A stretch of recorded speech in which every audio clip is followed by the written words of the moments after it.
السلام علیکم۔ اس سمے قطر سارے عرب دیش کو پیچھے چھوڑ کر فیفا ورلڈ کپ کی میزبانی کر رہا ہے۔ یہ پہلی بار ہے جب کسی عرب ملک کو فیفا کی میزبانی کا موقع مل رہا ہے۔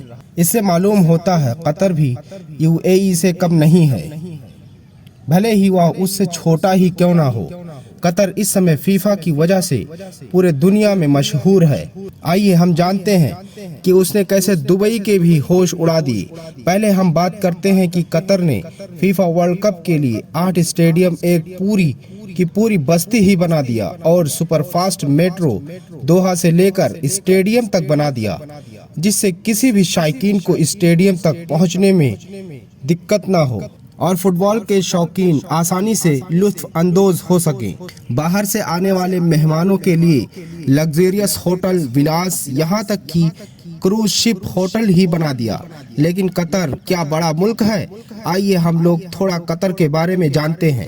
قطر بہت چھوٹا سا ملک ہے جو تقریباً 11,571 اسکوائر کلومیٹر میں پھیلا ہوا ہے، لیکن یہ چھوٹا ہوتا ہوا بھی پورے عرب ملک میں سب سے امیر عربک ملک ہے۔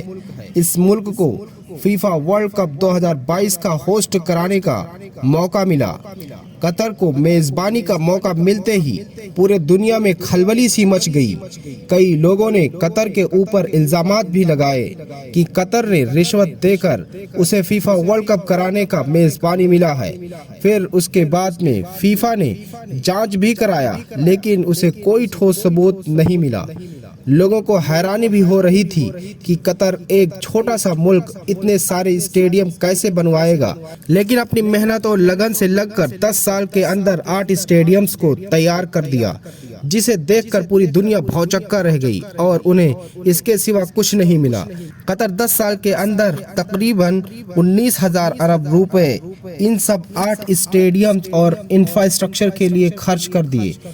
اب ہم جانتے ہیں ان اسٹیڈیمز کے بارے میں جسے قطر نے اربوں روپے خرچ کر کے بنایا ہے۔ سب سے پہلے قطر کی راجدھانی میں بنے اسٹیڈیم دوحہ میں نزیل اسٹیڈیم کے بارے میں کریں تو یہ اسٹیڈیم قطر فیفا ورلڈ کپ میں سینٹر آف اٹریکشن ہوگا، کیونکہ ورلڈ کپ میں یہ سب سے بڑا اسٹیڈیم ہوگا۔ اس کے ساتھ ہی یہاں کی گرمی سے نپٹنے کے لیے خاص کولنگ سسٹم لگائے گئے ہیں اور یہیں پر ورلڈ کپ کا فائنل میچ کھیلا جائے گا۔ برٹش عراقی زہا حدید نے اس اسٹیڈیم کا ڈیزائن کیا ہے۔ اس میں تقریباً 40,000 شائقین آسانی سے میچ کا لطف اٹھا سکتے ہیں۔ دوسرا اسٹیڈیم ٹرانسپورٹیبل اسٹیڈیم، یہ ایسا اسٹیڈیم ہے جسے توڑ کر کہیں اور بھی شفٹ کیا جا سکتا ہے۔ قطر نے اس اسٹیڈیم کا نام اسٹیڈیم 974 رکھا ہے۔ اس کا نام ایسا اس لیے رکھا گیا ہے کیونکہ قطر کا ٹیلی فون کوڈ 974 ہے۔ اسے ورلڈ کپ کے بعد توڑ دیا جائے گا۔ البیت اسٹیڈیم ادگھاٹن میچ اور سماروہ اسی اسٹیڈیم پر ہوا۔ اگلا اسٹیڈیم ایجوکیشن سٹی اسٹیڈیم، اسے دنیا کے سب سے انوائرمنٹل فرینڈلی میں سے ایک مانا جاتا ہے۔ اس کے بعد ہم بات کرنے والے ہیں خلیفہ انٹرنیشنل اسٹیڈیم کی۔ اس کا نام خلیفہ بن حمد الثانی کے نام سے رکھا گیا ہے۔ اگلا اسٹیڈیم کا نام التھوما اسٹیڈیم ہے۔ یہ اسٹیڈیم ایک ٹوپی کے شکل میں ہے۔ احمد بن علی اسٹیڈیم، اس میں تقریباً 44,500 شائقین لطف اٹھا سکتے ہیں۔